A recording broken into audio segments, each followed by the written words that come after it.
अभी जो आप वीडियो देख रहे हैं ये मेजरमेंट लेक्चर का पार्ट 1 है, जिसमें हम लोगों ने एक टेक्निक के बारे में सीखा था। इस वीडियो में आज हम दूसरी टेक्निक के बारे में सीखेंगे। Okay, so let's start. Hello dear artist, आज हम आ चुके हैं अपने मेजरमेंट के लेक्चर के पार्ट 2 में। पहले पार्ट में हम लोगों ने मेजरमेंट क्या है, उसके कितने सारे टेक्निक्स हैं, और हम लोगों ने first technique near by technique को अच्छे से समझ लिया है। अगर आपने वो वीडियो नहीं देखा है तो डिस्क्रिप्शन में लिंक है, आप अभी जाके उस वीडियो को पहले देख लें। Okay, so let's start centre technique. अब जैसा कि इसका नाम है सेंटर, हम इस टेक्निक में सेंटर को खास ध्यान रखेंगे। तो अब बातें करते हैं कम और कुछ बनाते हैं और प्रैक्टिकली सीखते हैं। पहले तो मैं ये बता दूं कि सेंटर टेक्निक हम लोग चीज़ों के हाइट्स को मेजर करने के लिए यूज़ करते हैं, और फर्स्ट पार्ट का नियर बाई टेक्निक हम लोग चीज़ों के बीच में जो डिस्टेंस है उसको मेजर करने के लिए यूज़ करते हैं। मेजरमेंट के लिए ये सारे ही टेक्निक बहुत ही ज़्यादा इंपॉर्टेंट होते हैं। आप अपने ड्राइंग में चीज़ों को कैसे मेजर करते हैं ये कमेंट करके ज़रूर बताना। वैसे ये सारे टेक्निक मैं अपने ऑनलाइन क्लास में स्टूडेंट्स को सिखाता हूँ, आप भी ज्वाइन कर सकते हैं। इसके बारे में बाद में बात करेंगे। अब जैसे मैंने यहाँ पे एक ऑब्जेक्ट को बना लिया जिसका एक सर्टेन हाइट है। यहाँ पे हाइट होना बहुत ज़रूरी है किसी भी ऑब्जेक्ट को जब आप ड्रॉ कर रहे हैं। अच्छे से समझने के लिए मैं और भी ऑब्जेक्ट को बना लेता हूँ। जब तक ये ऑब्जेक्ट बन रहा है मैं आपको नियर बाई टेक्निक शॉर्ट में समझा देता हूँ, जहाँ पे हम लोग चीज़ों को नियर बाई बनाते हैं। मतलब हमने एक मेन ऑब्जेक्ट बनाया, फिर जो उसके सबसे नियरेस्ट है फिर उसको बनाया, और फिर हम उन दोनों के बीच में डिस्टेंस जो है उसको प्लस फार्मूला से मेजर करते हैं। अब प्लस में आप जानते हैं कि हॉरिजॉन्टल और वर्टिकल दोनों ही लाइन होता है, तो हम लोग किसी भी ऑब्जेक्ट का एक पॉइंट को पकड़ेंगे और वहाँ से हॉरिजॉन्टल वर्टिकल में देखेंगे कि जो नियरेस्ट ऑब्जेक्ट है वो कितना दूर है।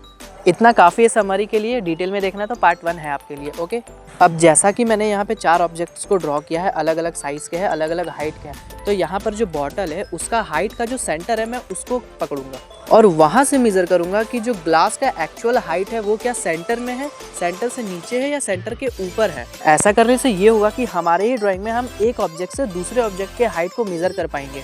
ऐसा करने से ये बेनिफिट मिलेगा कि आप अपने ड्राइंग में जो भी ऑब्जेक्ट बना रहे हैं उनका हाइट कभी भी मिसमैच नहीं होगा। ओके, तो अब हम वही सेम काम कप के साथ करेंगे। हम कप के भी हाइट का एक सेंटर डिफाइन कर लेंगे सबसे पहले, और मेज़र करेंगे कि एक्चुअली में जो रेफरेंस पिक्चर है वहाँ पे कप के सेंटर से जो जो ऑब्जेक्ट्स बने हुए हैं वो क्या हमने अपने ड्राइंग में भी सेम टू सेम वैसा बनाया है या मिसमैच हो रहा है हाइट। यही सेम काम मैं ग्लास के सेंटर से भी मेज़र कर रहा हूँ कि कप जो है वो सेंटर से थोड़ा ऊंचा है।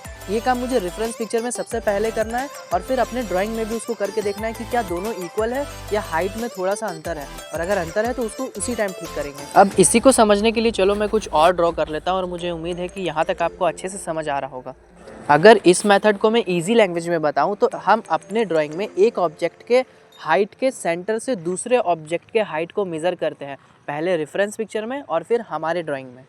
अब जैसे मैंने ये घर बनाया तो मैं इस घर का जो हाइट है उसका एक सेंटर पहले ढूंढूंगा और फिर अपने रेफरेंस पिक्चर में मेज़र करूंगा कि जो मेरा रेफरेंस पिक्चर है वहाँ पे घर के सेंटर के हाइट में कौन सी चीज़ें हैं। तो वहाँ पे मैंने देखा कि ट्री का जो लीव्स है वो सेंटर से स्टार्ट हो रहा है, और फिर मैंने अपने ड्राइंग में भी देखा कि हाँ मेरे ड्राइंग में भी घर का जो सेंटर है उसी के हाइट से ट्री का लीफ स्टार्ट हो रहा है। तो मैं कह सकता हूँ कि मेरा मेजरमेंट सही है एज़ कम्पेरिजन टू रेफरेंस।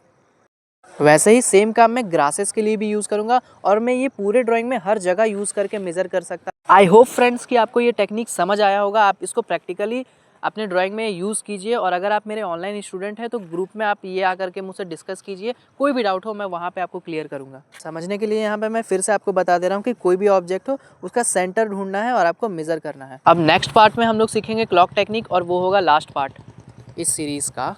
तब तक के लिए बाय बाय।